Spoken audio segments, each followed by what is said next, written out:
Hi, I'm Joe Hennis from ToughPigs.com, and you're watching a podcast where nostalgia comes alive. It's Jake's Happy Nostalgia Show. Roll it! Welcome to Jake's Happy Nostalgia Show, where nostalgia comes alive. Join Jake and his friends on a journey through pop culture of the past, where they interview professionals in the worlds of acting, directing, writing, puppeteering, and so much more. Who will they be chatting with today? Find out in this Jake's Happy Nostalgia Show episode. Hello everyone, welcome to this episode of Jake's Happy Nostalgia Show, where nostalgia comes alive. I'll be here with us. Thank you for joining. As always, I'm your host, Jake. Duff and Bob with me today, of course, as always, every episode, our co-host, Chris Bixby. How's it going? Yeah, since day one. Doing good. Hi, everyone. How you doing, Jake? Doing great. Doing great as always. Chris, thank you for asking. Yes, we had a wonderful interview for you folks. Jake, why don't you tell everyone a bit about it? Yeah, of course. Indeed. Thank you very much, Chris. Today's guest we have in this episode is a puppeteer, producer, writer, director, and lots of many other sorts, Jamie Donmoyer. We'll talk about all of that throughout this chat, including her involvement on Sesame Street, Giant Sprites, for performing character Francesca the Frog, Walt Disney World, the projects she got to collaborate with previous guests, the amazing, lovely Leslie Carrara-Rudolph, and so much more. So without further ado, enjoy our chat with Jamie. See you then. Hello, everyone. Welcome to Jake's Happy Nostalgia Show, the podcast where nostalgia comes alive. Today we have with us is Jamie Donmoyer. Welcome, Jamie. Happy to have you here. Thanks. Happy to be here. Glad to have you here. Yeah, of course. Yes, delighted to have you here. So thank you very much. So now, like to kick things off, we know who you are, but for those who don't, could you tell our audience a little bit about yourself and what you do? Sure. My name's Jamie Donmoyer. I'm a puppeteer, and I've worked in television on shows like Johnny and the Sprites and Sesame Street, and I've worked in theme parks like Disney World, where I got to use lots of cool puppets and things. And I started in puppetry when I was 11. So, and I'm also the editor of the Puppetry Journal for the Puppeteers of America. Nice, nice. So now, what was your childhood like before working in puppetry? Well, that's a pretty loaded question. Let me take this down.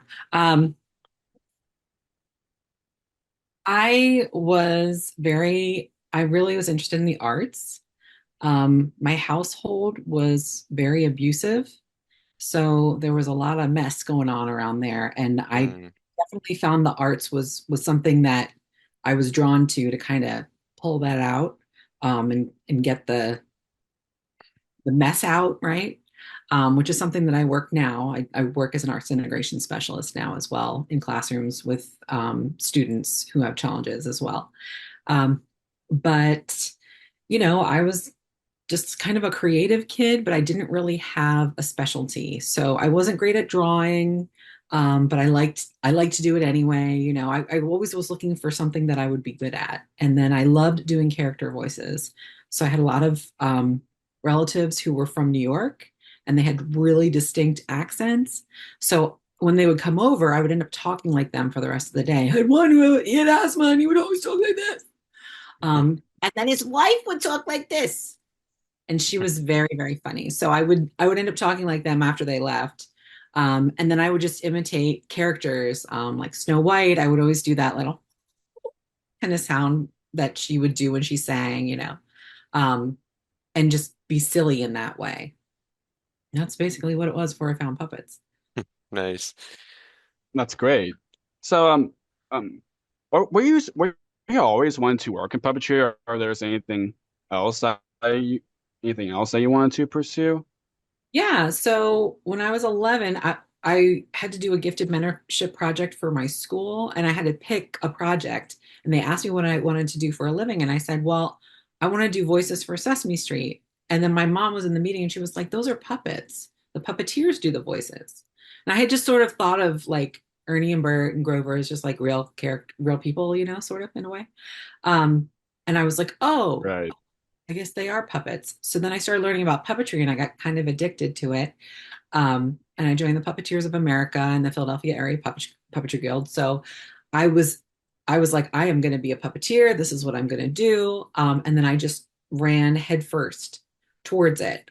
Um, I started working at Sesame Place in Pennsylvania. I was Oscar the Grouch in the live shows that they did, um, and I worked with one of my best friends during that time, who was also a puppeteer, and kind of developed into what I wanted to be. And then I moved down to Orlando to work at Disney because I got a job as a puppeteer. But I also really enjoy writing, and I also enjoy creating content and teaching. Teaching is I think, a really big part of what I like to do. So I was a puppet specialist at Disney, but that wasn't really the teaching that I was looking to do. I enjoy working with teachers and teaching them how to use puppetry in the classroom, and working with students, especially those students who can't learn in a neurotypical way. I love working with all kinds of students, but especially when you can turn that light on that a kid is just struggling and they don't know how to get something forward. I really enjoy kind of working with those people and getting that working. So yes, I had other aspirations. I was mostly wanted to be a puppeteer, but I also really loved writing, and directing and creating. So it wasn't just as the performer. Right. All Yeah, right. So exactly. so now I'm kind of curious, like what were some of your favorite puppets or puppetry projects growing up? Well, I loved Sesame Street from the time I was very little. I loved they did sort of like an arc, where Big Bird went to camp, and it went over several episodes, and I just was hooked. I was like, Right. what's gonna happen next? I think I was like 6. What's gonna happen next? What's gonna happen? Is Snuffy gonna come? That kind of stuff.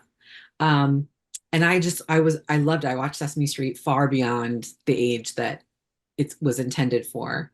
And of course, I love the Muppets as well. I thought the Muppets were fantastic. Yeah. When I was in high Yeah. school, uh, Puzzle Place came out, and like my best friend and Oh, I sat and watched that show as if it was like, how football players watch what they call game film, like they watch to see all the plays and stuff. That's what we did with Puzzle Plays. We would just watch it and be like, how are they doing that? How are they moving this way? that's And so we would great. just sit there and Yeah, I love analyze. that series. Yeah. Yeah. So it was a good series anyway, just to watch, even if we weren't doing that. But we were really watching that as Right. a lesson because we knew those puppeteers were really good. So yeah. Nice, nice. That's great. I'm kind of curious. Where did you got to train for puppetry in a way, or do you know, or do you remember like what your very first puppet job, at least professionally? Yes. Well, my first professional puppet job was as Oscar at Sesame Place, when I was 16. Right. Um, Before that, my friend and I would hang out in his basement, and he had already started working for Sesame Street when he was like 14 years old. He was like the youngest person to ever work there. And Was it John yeah, John Tartaglia? Target. Yeah. Yeah. So we Ah, would, Johnny. Yeah. yeah, so we would hang out in his basement, and we would just practice puppetry. So he would come up with some sort of usually musically induced scenario, usually something that was on the Muppet Show or something like Fraggle Rockish, and we would practice, and he was very serious. So that it was funny because he's kind of goofy in other areas, but when it came to puppetry, he was very serious, and he would just give me direct, no, you're not doing it right this way. No, not like that, like this, very direct notes. So I learned by working with him in that way. And then we did a show once. I don't remember what it was, like a community center or something. It was all pre-recorded. And we did like he had like this big bear character, and we just did all sorts of like little movements and lip sync to the track kind of thing. And that was probably also when I was 16.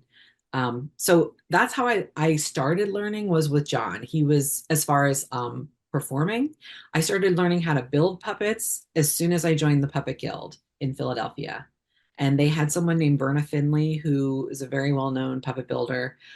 She came to Philadelphia and she taught a week-long class. I got to skip school so I could learn how to make these puppets. So I learned how to make them, and then I learned how to perform them.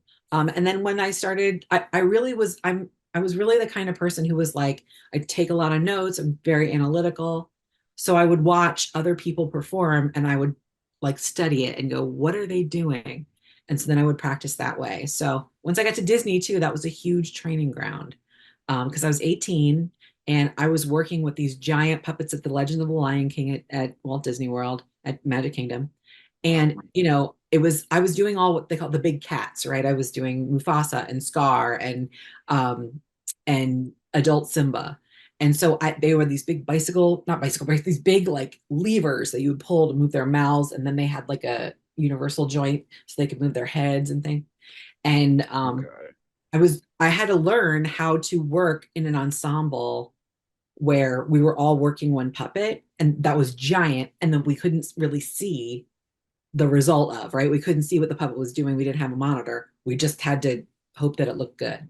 So that was a great training ground. Nice, nice. So you also performed various characters on the Sesame Street 40 movie magic film. What was that like? Oh yeah.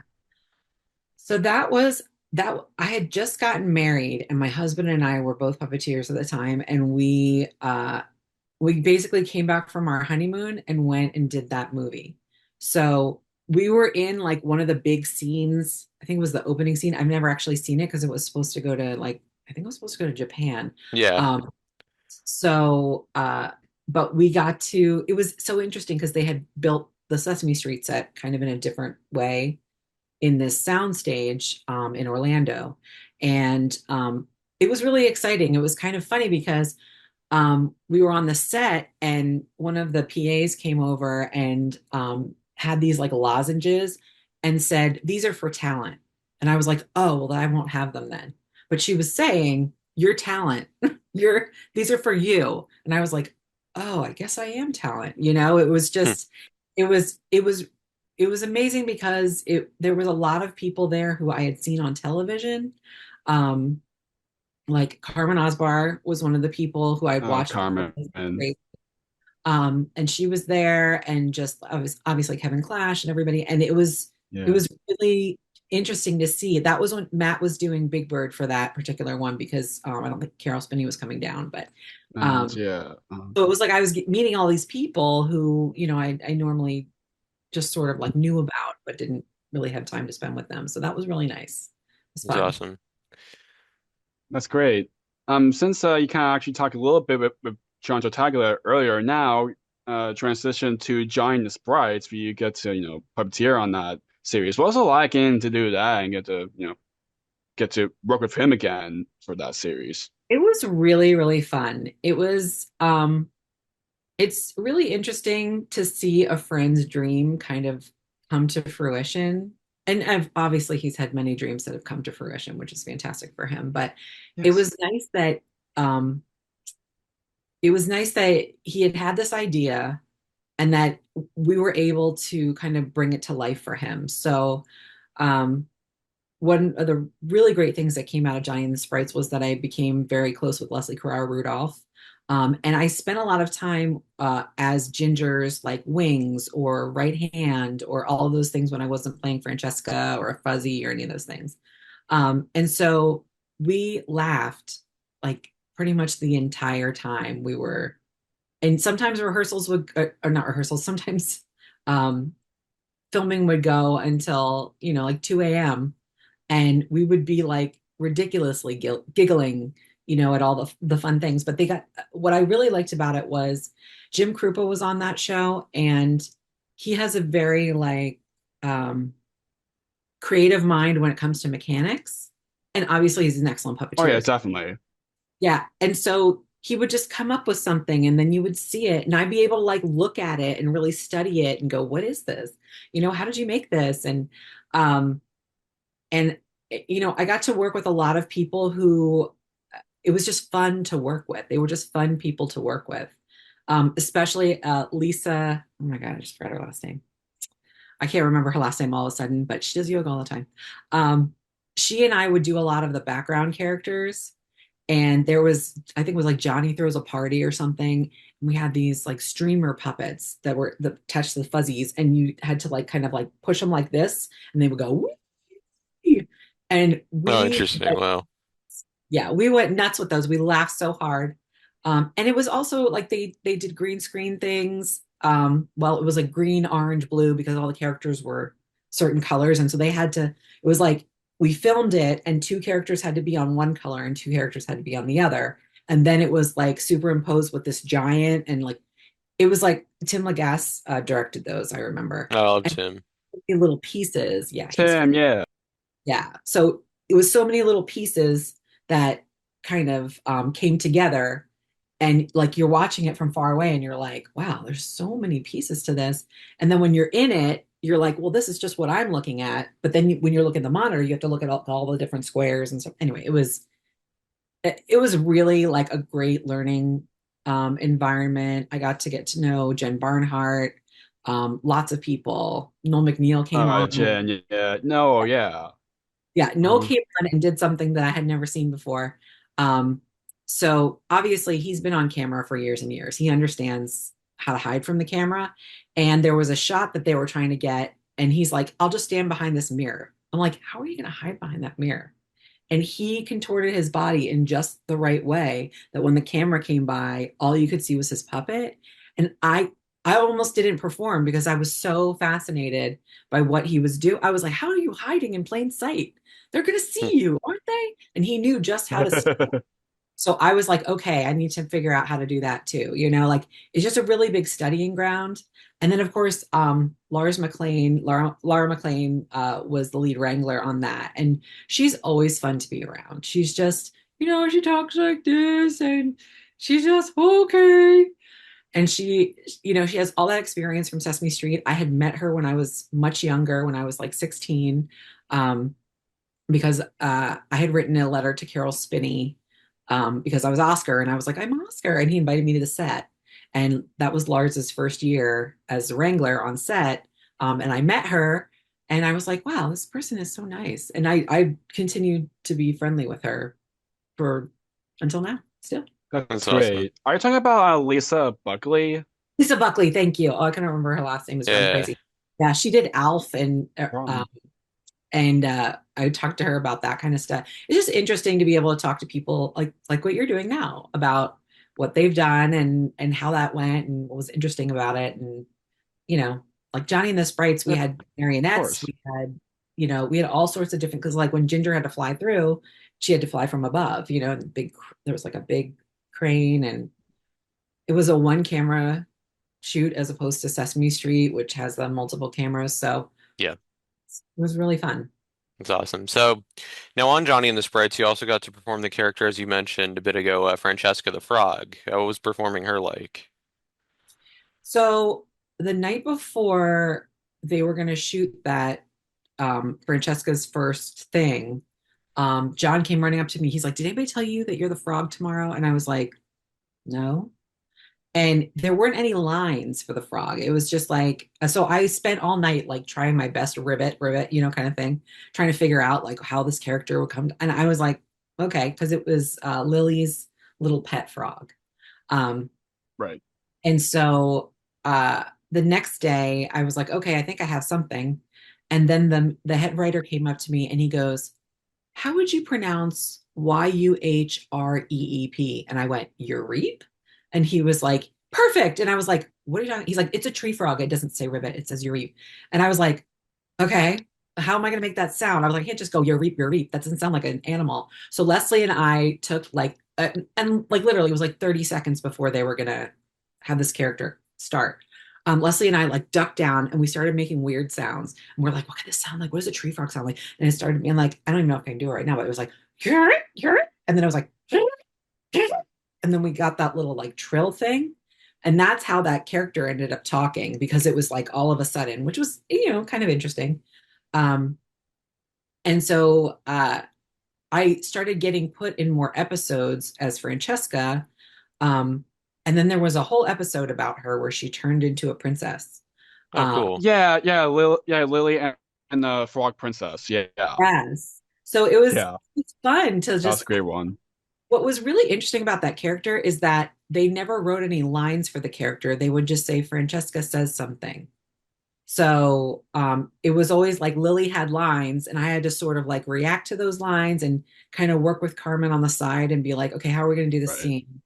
So that was something unexpected.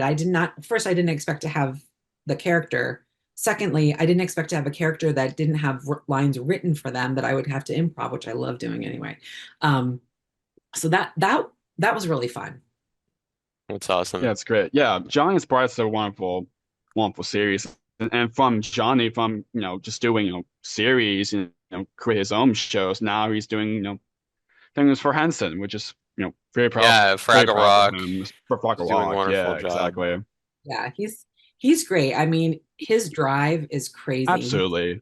Yeah, He sees something, he knows how to make it happen, and then he just keeps running towards it until it happens. So, that's Yep. awesome. Yep. That's how lovely Tartaglia is. absolutely. Yes. Yes, he's great. So now uh so you got to work on the for the production of a Broadway Avenue Q. Now, what was doing that production like? Well, I didn't work on Broadway on Avenue Q. I did a production that was in Yeah, that's what I meant. I was a puppet director for that. That was so much fun because Scott Silson, who is one of my closest friends, um, we there was sort of a team of us who grew up in Disney as puppeteers underneath Jeff Conover, who is a fantastic leader and teacher, and it was just sort of a group of us. And Scott and James Silson were part of that. Um, and so Steve, who was the director, knew I did puppets. I had worked with him on other things, and he was like, "Please, you have to come and be the puppet director." And I was like, "Oh, okay." So I went and we did the auditions, and Scott came to the auditions, and I was like, "Oh, well, he'll be great." So then we hired this cast of a lot of people who were like right before their career was about to take off. And so we had all these really talented people who really didn't have that much to do outside of there yet, And so we were all this ensemble and we got to work really well together. We did it the same way as the original cast, where it was just, what is it, seven of us? I can't remember how many. Just we didn't have doubles, we didn't have extra people.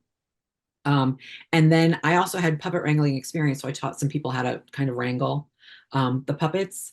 And so we started performing and doing all these things, but I hadn't gotten to work with Scott in that capacity before, where like I was attached to him for most of the show. So I wasn't even supposed to be in the show. And then once we did the auditions, the director was like, you have to do it. And I was like, okay, and that was so much fun. It was 2 hours of basically running back and forth behind the stage, up around, because I was doing the Jen Barnhart role. And it was so much fun. It really was, because we had a live band, and it sold out immediately. And they kept extending it and they kept extending it, and they couldn't extend it anymore because they had their Christmas show scheduled. So we had to stop. But that was really, really fun. And it was nice to be able to do that show and look at it from a different angle, because John Tartaglia had been the original Princeton and Rod in that show. And I had seen it Yeah. when it first was at the Vineyard Theater before it went to, Broadway. And I was like, wow, this is so interesting. And it was great. It was a great vehicle for him to showcase his talent. Because, when you work on something like Sesame Street, it's an ensemble. You're working with a bunch of different people. Sometimes you're the right hand, sometimes you're, something else. And sometimes you get to be a main character, but most of the main characters were already set up when he was there. So when he got to do and originate these characters, they really got to see sort of what he had to offer. And then people started taking notice, It was so fun to like look up in Times Square and see giant John, on a Yeah, on a building. that's awesome. Yeah, so I would say working on the version that I did for Avenue Q, it was the first time they had come to Orlando, and the audiences just loved it. They just went crazy, and I was the first one who would go out when we would do our bow, or like curtain call or whatever. And what was cool about that was I would come through the curtain and everybody would rise from their seats. And so it was so cool because I got to see that happen. By the time everybody else came out, everybody was standing. But every single performance, we got standing ovations, which was fantastic. So That's awesome. fun too. That's great. So now you all were also a lead puppet wrangler on Sprouts the Chica Show. What was that like? That was fantastic. I worked with Hugh Martin as the director. Hugh, yeah, yeah, Yeah. he's wonderful. Yeah. He was so creative. And so it had been these 5 minute interstitials with Chica, just these short little, segments. And now they were developing a whole show. And a lot of the writers didn't have experience writing for 15-minute, episodes. So so Hugh ended up getting together with someone else. I can't remember. I think, oh my gosh, I forgot her name, the one who plays the lead in the show, the human. Oh, Oh, Kelly. Kelly? Kelly, yes. Kelly So Broodman, yeah, she's wonderful. one of the writers as well. And so Hugh would get together with like Kelly and a couple of other people, and they would sort of zhuzh up the script. But sometimes that was happening like as we were filming. So he would run back to like, we called it Wrangler Town. We had like a little corner under the stairs. And he would run back there and he would say, "Do you have a roller skate I could use?" And I was like, "I don't have a roller skate, but I have these water bottle lids and some foam, and give me 5 minutes and colorful tape." And so then I would like make a roller skate for a chicken, like in 30 seconds. And um, that was really fun. The first season was really fun for that reason because you never knew what he was going to come back and want. So we just kept extra scraps of things on hand. And I love that kind of stuff. I love that improvisational, like, let's make it on the fly kind of thing. But I also got to work with a team underneath me, which was nice. Because I had been a wrangler previously on a show called Pahapahui Island, and I was the lead wrangler, but I'd only had Right. one other person working with me on occasion. But this was like a whole team where I could be like, okay, you're going to be on set, you're going to be back here prepping for tomorrow. And, it was like, it was nice to be able to manage um, a bunch of, it just had so many costumes in that show. It was in a costume shop. So it was like the wranglers were essential because, puppets can't hold things, so they would have to we'd have to pin things to their hands, unpin them. We'd have to take off their outfit, put another outfit on, put a wig on one, it was just like constant movement. So the first season and the second season was great too. The first season was the one where it was really creating on the fly. The second season, they kind of knew what they were doing, and were able to prep a little bit better. But still, it was a very creative environment. I laughed a ton, which is my favorite. Um, and I got to know some really interesting people. And uh, yeah, I really enjoy wrangling. It's fun because unless the clock is counting down, I don't love that part. But I try to turn things around as quickly as I can. Nice, nice. Right, yeah. The Chica Show is such a wonderful series, and for Sprout, such a great blog to, and for you kind of be involved in the Sprout program to do that, that's really interesting. Yeah, they filmed it in Philadelphia, well, in the Philadelphia area, as opposed to like New York. So you had a lot of people who um sort of worked in television, sort of had, it was like this sort of Right. had worked on a few things. It's not like when you're in New York where like the crew's like, okay, let's get on with it. You're not funny. You know what I mean? Like Yeah. in everything you're not going to be better than Jim Henson or Frank Oz, right? But this group, people would laugh and they were really engaged because they really hadn't seen this kind of stuff regularly before. It was like, how do they do that? Yeah. Like, how the puppets work and how, like people were always interested. So that was kind of fun, like being in an area where people don't normally film all the time. Right. Yeah, exactly. So moving on to Sesame Street for a little bit. Of course, you also got to puppeteer a little bit for that show, and as well as a Christmas special, Once Upon a Sesame Street Christmas. Now, what was that like? I had always wanted to do a special with Sesame Street because I always loved watching their specials. So it was really fun to have sort of like the snowy environment. It's like, what Sesame Street looks like, but it doesn't always have snow. It doesn't always have these little extra things. Yeah. Um, I did a lot of right handing on that, a lot of assisting. Um, and that was really fun. And then I had a little character that would appear in scenes and stuff like that um, as well. But I really I love assisting. So Eric Jacobson was Grover, and we had to put it's Yeah. the song. It's like put up the tinsel is one of the lines or something like that. Grover sings, and so we had to like get it and boom, like get it Right. on the thing. And I had a lot of experience assisting from my time at Disney, even though it wasn't on monitors at that time. I understood how you have to lift a rod in order for something to stay straight, as opposed to like when this happens, you know.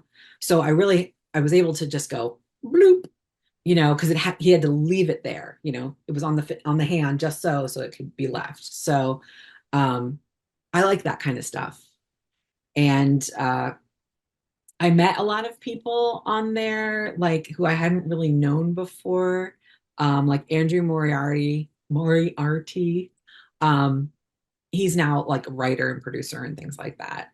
But he would do like the stand-in for Santa Claus, and he would also be a puppeteer, and you know, so I got to meet him at spend some time. Right. It was nice.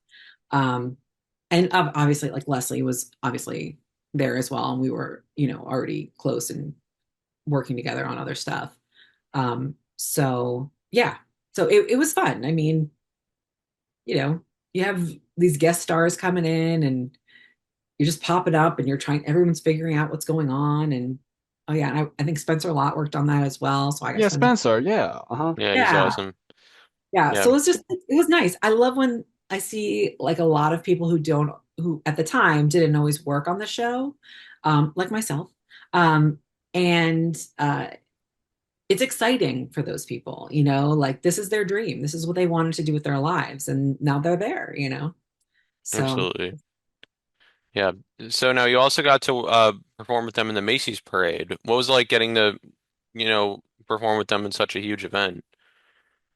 that was exciting. I always have been a fan of watching the parade, and I've always used to tape it. And we would always look for the Sesame Street floats and any other puppety kind of floats. You know, somebody just sent me the other day something from like 1983 with the Fraggle Rock float. I'm like, ooh, look at that. Um, Right. Hmm. but I hadn't done it before, so I didn't really know how they did things. So I ended up upstairs and I had a hairy monster, but I have really small hands. So that's Peter's character, and I put my hand in there, and it was like I couldn't. I had so much room that my hand was just sort of like floating in there. So I had to like find something. I like had a scarf, and I was like, I'm gonna stick this scarf up in there. You know, like I didn't have foam, I didn't have anything, so I just had to kind of like put my scarf inside, which, you know, there was a Wrangler there. I let them know what was happening, and I just so I could have it so it wouldn't fall off my hand, you know, which is something that I run into, you know, as a female puppeteer.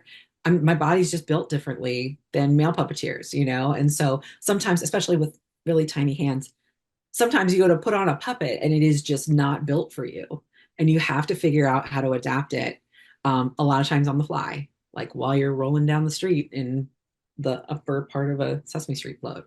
But it was cool to see like everybody kind of having fun, and Lars was performing in that as well, you know, and I love her, so it was fun. It was very fun. Nice. That's great. So now, you also got to be a puppet specialist at Walt Disney World. Now, what was that aspect like?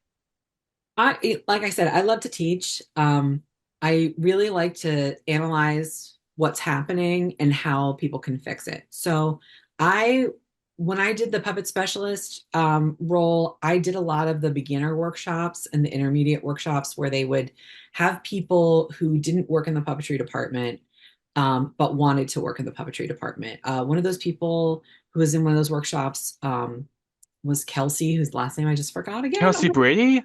Kelsey Brady, yeah. So she Yeah, was, she's great. Yeah, yeah, she was yeah, also involved in Burr Call and all that. Yeah, she's yeah, wonderful. yeah. So she was in one of those workshops. She had been in a different department and she was looking to get into the puppetry department. So I really liked those kind of moments because people were interested in being puppeteers, and I'm interested in helping people become puppeteers. So it worked out really nicely, and I had a little bit of freedom to teach the way that I thought was best. I mean, there was a little bit of structure that was offered to you, but I had been teaching for so many years at that point that I kind of knew how to, you know, set it up and break things down so that people would understand how to do things. Because, you know, as a puppeteer, like we've built up muscles, but when somebody's just first putting on a puppet, their hands are not going to do the things they want them to do. They're going to need to practice like Right. a gymnast would or a dancer would, right? Um, so that was something that I could share with them, and say, you're not going to look good at first. It's going to look terrible, and you're going to be like, why can't I do this? And you just have to push through that. But we also got to work with I used to do a show with Disney that was a traveling drug prevention show called the Disney Crew. Yeah. And they stopped doing that in like, I think it was 2000. But when I was being the puppet specialist, we would use those puppets. So, we would open up the case and it would smell like the Disney Crew. And we had, these characters that I loved performing, that were stuck in boxes. They were able to come back to life. And I also knew how those puppets worked because I'd worked with them. So I was able to guide people, if you turn his head this way and do that. So so yeah, I love teaching. I love instructing people if they're interested in learning puppetry. People call me a lot and say, I'm going to an audition. Can you help me learn how to be a puppeteer by tomorrow? I'm like, no, but I can get you through the audition. So, so yeah, it was fun to watch those. Right. A lot of people did come out of that program, and go on to puppeteer at Disney. So that was fun. Nice. So, That's wonderful. so you also did work with Michelin Puppets and Puppeteers of America. Can you talk about your work with them? Absolutely. So Michelin Puppets, I was the producing director there, for all of our video content, all of our live content.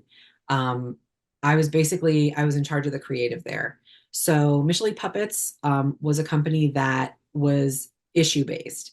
So if we were doing a show, it was about something like bully prevention or sexual assault or domestic violence. Like we dealt with issues, healthy eating, things like that.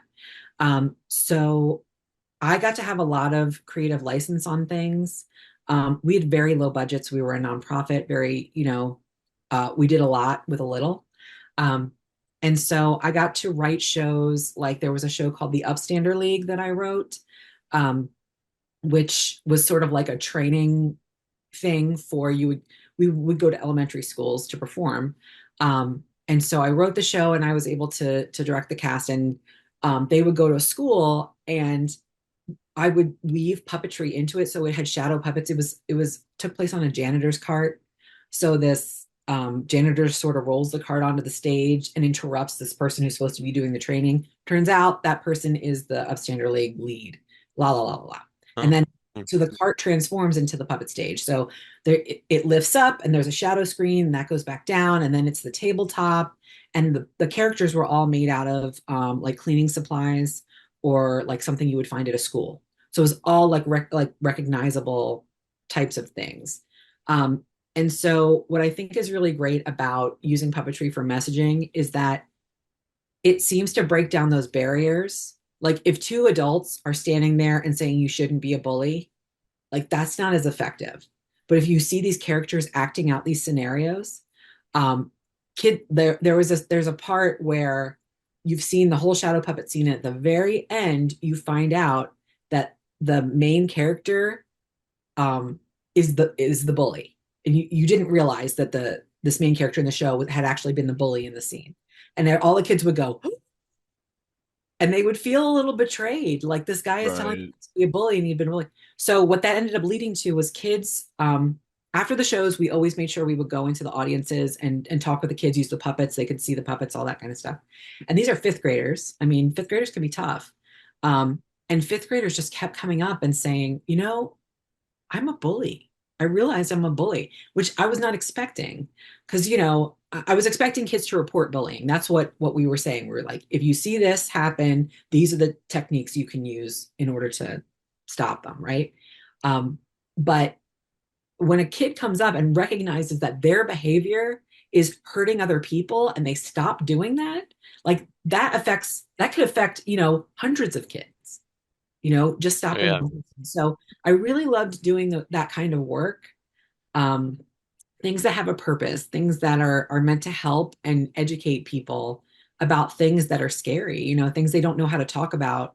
So I really loved doing that aspect of my job, was just, I got to build puppets. I get to, and then we did videos.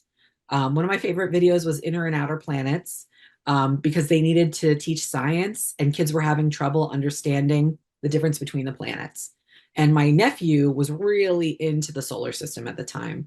So I was like, all right, we're going to do Inner and Outer Planets. We're just going to talk about them. And so I wrote a song. Leslie recorded it as the voice. And then her husband, Paul, did the music.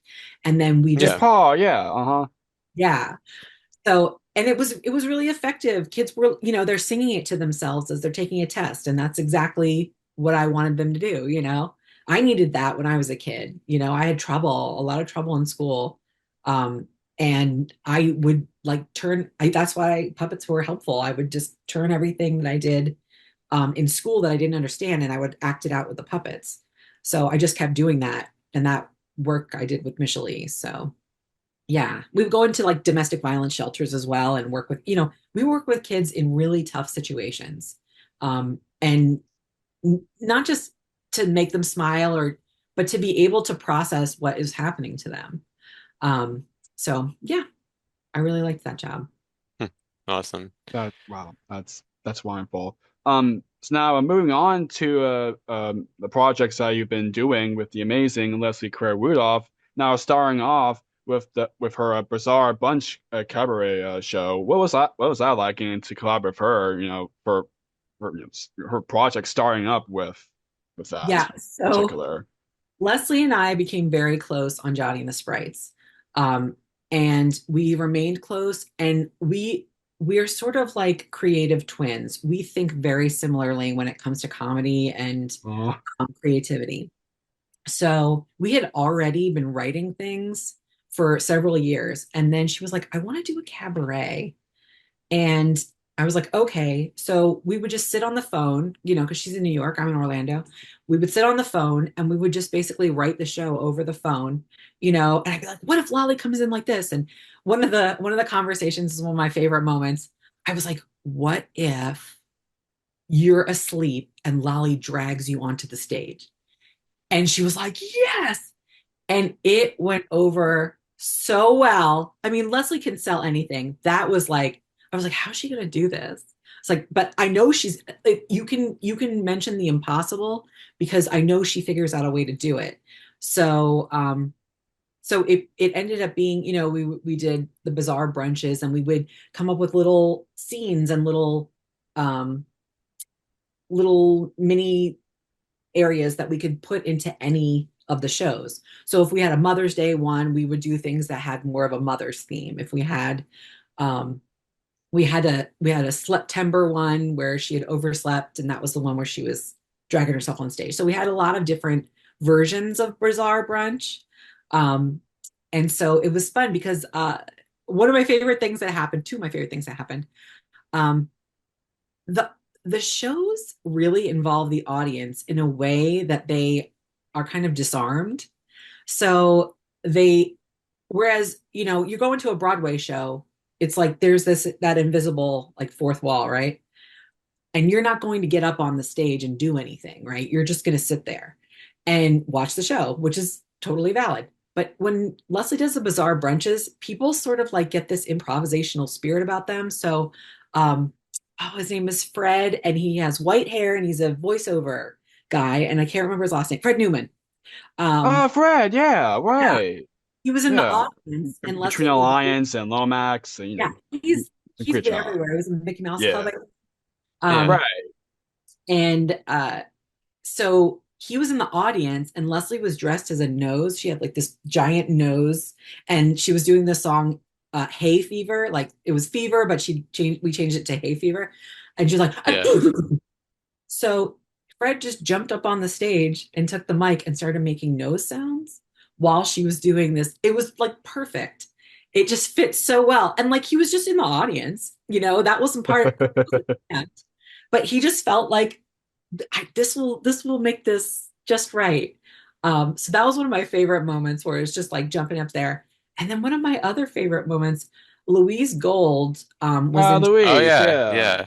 And I had never met her, but I was a huge fan. I still am a huge fan because I love her voice is so interesting Oh yeah, and incredible sweet range. Yeah, voice. she's great. Oh yeah, Yeah, and I loved absolutely. watching her on the Muppet Show. And so I was in the audience because I don't perform the shows with Leslie for the Bizarre Brunches. She does those. But I was in the audience and Louise Gold was sitting right behind me. And Leslie mentioned that we wrote the shows together. And Louise started crying. She was just like, I needed this so much. And I was like, you're talking to me? Like, that was really exciting because I was like, I helped make something that made Louise Gold cry in a good way. Like that felt good, because I had just so enjoyed her. Right, Um, of but course. yeah, Leslie and I basically we talk every single day, pretty much. Oh Um, and we've written all sorts of weird things. We wrote our podcast, Molly's Radio Play Date. Those are really fun too. yeah, Um, Yeah, it's silly. We want people to laugh and we want them also to feel something, feel good, feel empathy for other people. We want them to do something. It's not just comedy for comedy's sake. We try to create something that's really makes people feel good. that's awesome. of course. Yeah, absolutely. So now so you also got to kind of in a way collaborate with her in a way for co-founding the production company Humor with the Heart Absolutely. with Leslie. Yeah, what was that? What was that kind of like aspect in getting to kind of trying to kind of like in a way to like help her, kind of co-founding a production company, which is if that's like her like idea, if that makes any sense. It was both of us. So, like I said, we had just been writing and we had all these sort of like assets that we had created and they didn't really have a home. They sort of like lived with her and, or whatever, Okay. because she would be the one to perform certain things. And we really wanted to be able to make a bigger impact. And we were like, we need a company in order to do that. We should make a company. So Leslie has spoken at Google for the Google employees like 3 times. She gives these talks like a professional development and so I was helping her with that. I'm sort of on the organizational end of things. Leslie is very organized. She's very creative, in all those ways. I'm good with like the computer stuff and creating PowerPoints and any kind of thing she needs like that, but also kind of making sure that we hit the messaging that we're trying to hit. So we would write things together and then she would go and do them. So we had these professional development talks that we could offer. We had workshops for kids, we had workshops for adults, we had live shows. We just had a company. We hadn't made the company yet. So we decided we were going to make a company and be official about it. So we were trying to figure out a name. And she kept talking about her shows as Humor with Heart, Humor with Heart. And I was like, that's a good name. So humorwithheart.com was very expensive. But if I put A in there, it was very inexpensive. So it was like $30,000 or something for the name for the Oh original. wow. I was like, I'm not doing that. So we just put the A in there, right? Humor with a heart. Yeah.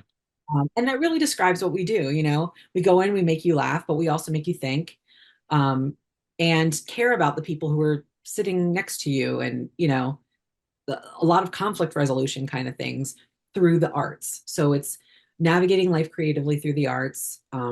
We do community impact events. We did one last year in Illinois, which basically go in, do shows in certain places, do professional developments, but also go into hospitals, go in, do bedside visits, things like that. And we both have a history doing that. So with Michelet Puppets, with even with Disney, when I worked with Disney at the Disney crew, when we didn't have a show, we would go into the hospitals and we would visit bedside for those kinds of things. So we both have a very similar history in that way, and so we're just silly. We just make like half the time when we're writing, we're like, this is so stupid. Like it's hilarious. Like some of the funniest things are just so stupid. Like she has, oh my God, this makes me laugh so hard. She has, she does this bit that we worked on together where she's like, I need to belly breathe. And she gets these weird objects. So she had a fanny pack that looked like someone's belly with a belly button and everything. And then she like painted hair onto it. So we called it her hairy belly fanny pack, which she named Hairy Belafonte. Like it was like this thing. Yeah. And so all these objects would come out. And she has a song called If This Got Made, Anything Is Possible. And this is one of those things, right? Because people give her weird Yeah. objects all the time because she loves weird objects. And so she has this really, it's like a very inspirational song, If This Got Made, Anything Is Possible. And so that becomes part of this little act. She's like, we got to belly breathe together. She's wearing the fanny pack. It looks so ridiculous. It's hilarious, and that's one of those things where we're like, this is so stupid, like, but we just, we like crying with laughter about it. Ah, that's wonderful. That's great. And yeah, I mean, of course, a while back we did got to speak with Leslie. She is so great. I mean, Yeah. for what she's done. I mean, not just with Abby and Abby Kids Abby and the Tango, and now what she's doing for Sesame and all. But overall, she is such a lovely human being that that's so great that for you to kind of have such a bond, friendship, and then kind of like that you both are kind of like sisters in a way, which is Yeah. that's so lovely. Yeah, it's really nice. I mean, she's got a lot of energy. She's a morning person and I'm a night person. So sometimes those energies have to meet in the middle of the day. Um, but yeah, she's creative in a way that it elevates. And I think, oh, that's as creative as this thing could be. And then she's like, but what about this? And I'm like, yes, So especially like if she's making something, she's a really good artist. I would say like Oh people yeah, know her as a performer, but as an right. artist, her father was an art teacher, a professor of art. He wanted to be an animator for Disney. And so she was just around it a lot. So she will make these things. Have you ever seen her pipe cleaner sculptures? Yeah, yeah. A little Right. bit, yeah. Yeah.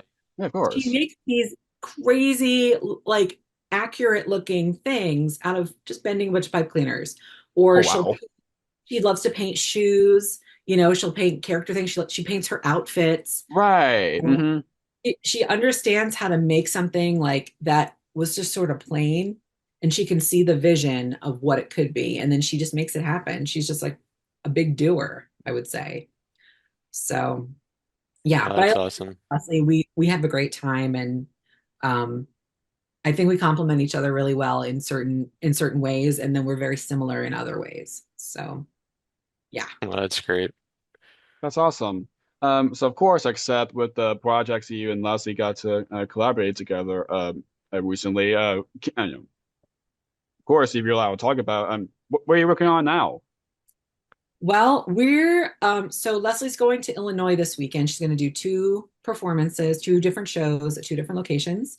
One is in Peoria at the Riverfront Museum, and she's doing a kind of a talk there. And they have the Jim Okay. Henson exhibit there right now, Imagination Unlimited. So she's going to Oh, be cool. there, and that exhibit's there too. So it's nice for them to be together. Um, so what we do is we kind of work on that. Like I'm not going to that event. I wasn't available, but my daughter's going. Oh, So cool.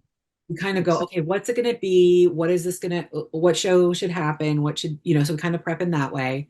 Meanwhile, I've been teaching some online classes for professional development. I just taught one to teachers who work with students with uh, disabilities and how to adapt puppetry Nice. so that people who maybe can't grip or only have one hand that really works well for them, things like that, just how you adapt Yeah, puppetry so that everyone can that's great. yeah. So those are some of the things we've been working on, and of course we're working. We did our podcast, Lolly's Radio Playdate, and we didn't have any new episodes come out for a while, and so what we're working on now is sort of coming up with some new episodes, and writing those. So we're really excited about that. Um, and I think a fun part about that is that several of the episodes are performed in front of a live audience. So they're recorded, but you can sit in a theater and watch the show, basically, the recording of the show, the old radio show, where like Edgar Bergen would be there with, Charlie McCarthy. You could sit and watch him, while he was performing, but it was really meant for audio. So we have a lot of like little irons in the fire, as far as a lot of little things that we're working on, and then some big picture things as well. Nice. Looking forward to what's more to come with those projects and more down the road for you. Absolutely. Yeah. We have a fun time. Yeah, of course. Yeah, that's wonderful. So since we're going to wrap this up, Chris is going to ask last question that we usually ask every guest at the very end. Go ahead, Chris. Thank you, Jake. Be glad to. So this podcast is called Jake's Happy Nostalgia Show. When you think of nostalgia, what do you think of, or how would you define nostalgia? That's good. So, I love the 80s because I kind of grew up. I was a kid in the 80s. And so when someone says the word nostalgia, I immediately think Care Bears, Strawberry Shortcake, Yeah. Right? Like, but I think it's more about the way that makes you feel. It's that idea, like whenever I would hear like Russi Taylor's voice, that's her name, right? Yeah, Russi, yeah. Yeah.